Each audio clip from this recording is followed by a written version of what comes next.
Hello, మీరు ఈ ఊళ్ళోనే ఉంటున్నారా?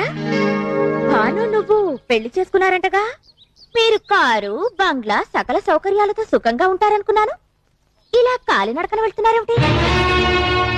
పెళ్ళైన తర్వాత ప్రతి ఆడదానికి ఇంటి పేరు మారుతుంది, కానీ నీకు తలరాత కూడా మారింది.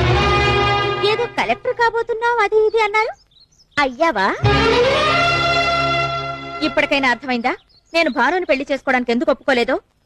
అతన్ని పెళ్లి చేసుకునుంటే నేను కూడా నీలా పుల్లల పొయ్యి పోగ కళ్ళు నులుముకుంటూ ఇలా రోడ్లంట నీళ్లు మోసుకుంటూ బతకాల్సి వచ్చింది. నువ్వొక చదువుకున్న మూర్ఖురాలివి, అది చెప్పి వెళదామనే వచ్చాను.